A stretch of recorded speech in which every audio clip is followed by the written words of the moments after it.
Hopefully we get some good, better reception here. I hope y'all can still hear me. Okay. If it's your first time tuning in to the YouTube channel, do me a favor. Go ahead on, hit the like button, hit the subscribe button, hit the notification bell at the top. Please share. Also, please donate to the $5 challenge. If you go onto my page's profile, there's links all in there of where to donate. Like I said, it helps out the channel. It helps it grow. Share this video. Share the video. Also, follow me on all my other platforms. And if you're on my other platforms and you don't know anything about my YouTube, go to Joel Davis Media Network. Again, Joel Davis Media Network. All right, enough said. Let's jump into this topic. So now it has been brought to everyone's attention. Earlier this morning, I seen this report. I want to dissect it before I talk about it. That the Navy is now instituting the whole woke culture movement into their pledge. That's what they're proposing, a pledge, a new redefined pledge for an oath, a new redefined oath that sailors should take before getting into the military. Now, this oath is going to be called, I don't have it verbatim, but it's going to have two words: intersectional identities. Now, I will basically acknowledge and stand up or fight for intersectional identities.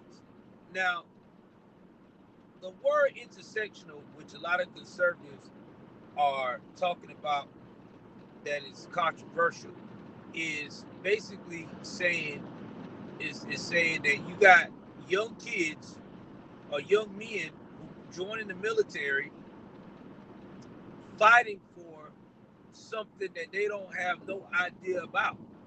You know, what are they fighting for?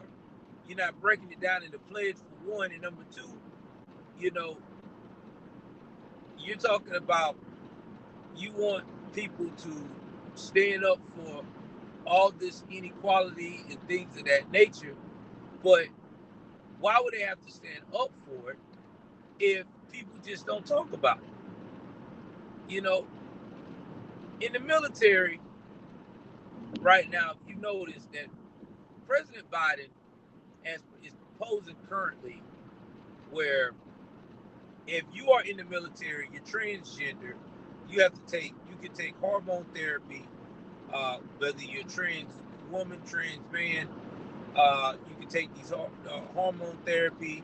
You could possibly get the surgery. You can get you can get the counseling, all that stuff, and the military pays for it, which comes out of our pocket. Now, the downside of this is military readiness, because again, it affects military readiness.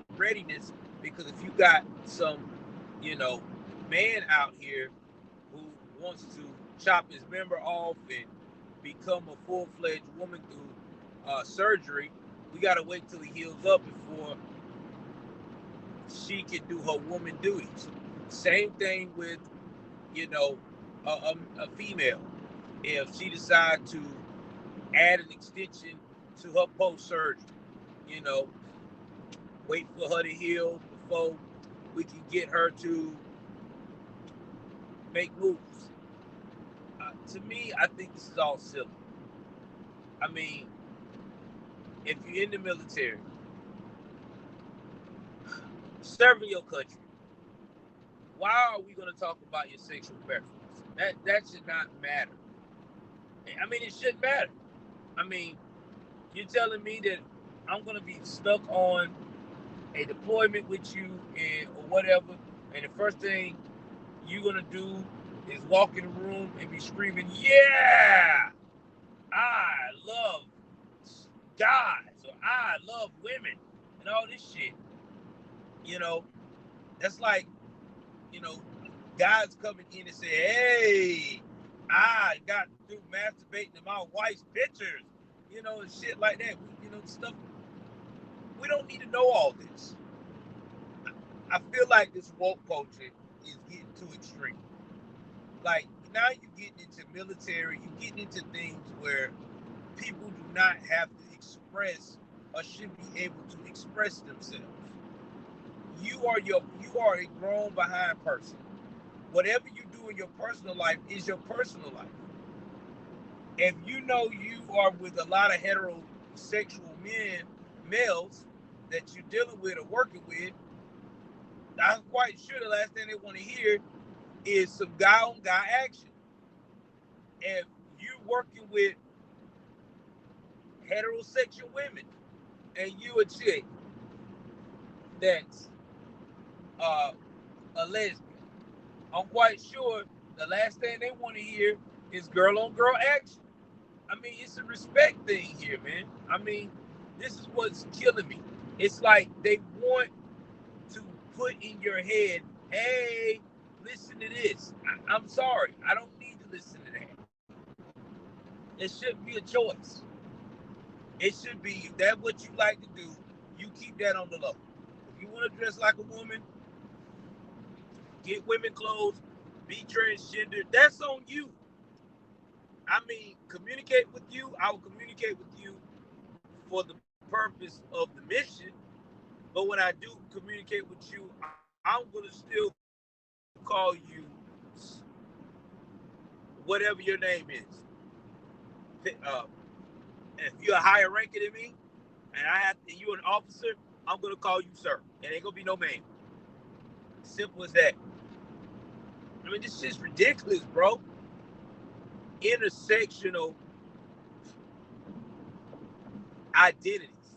This identity politics is just over the top. I mean, it's just over the top.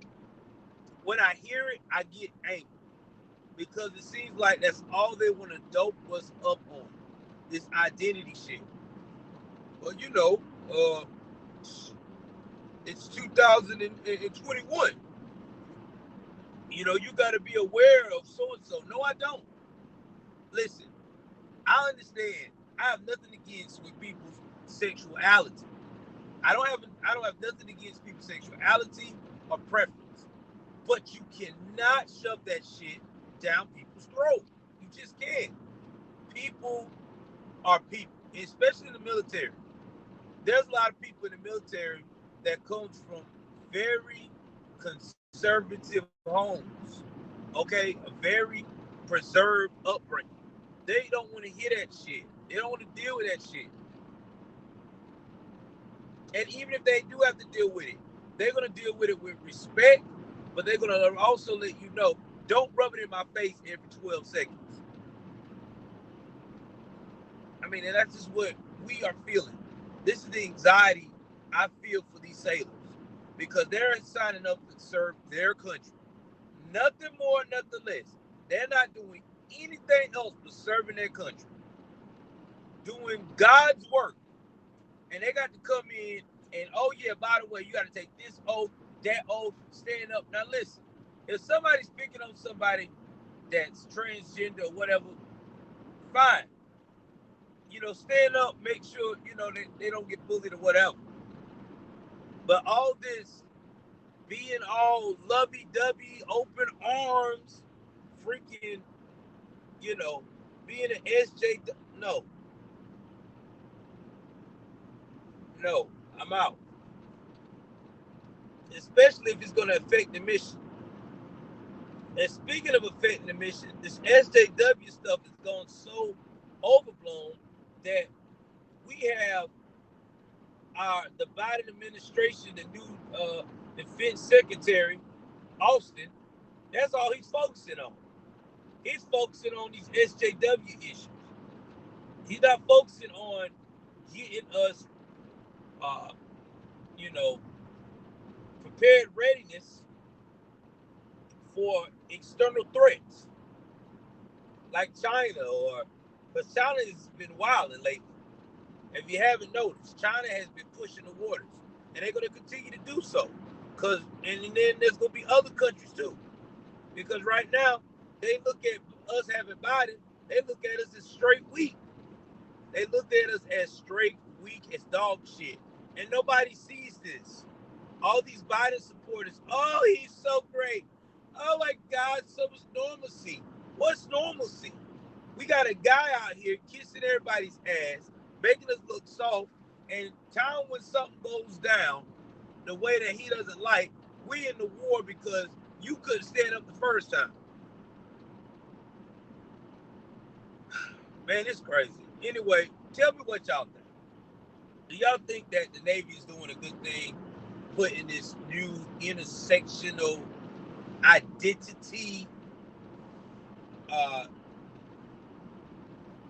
oath for young sailors to acknowledge to come in? Or do you think that this woke culture should leave well enough alone? I need to get y'all thoughts on the issue.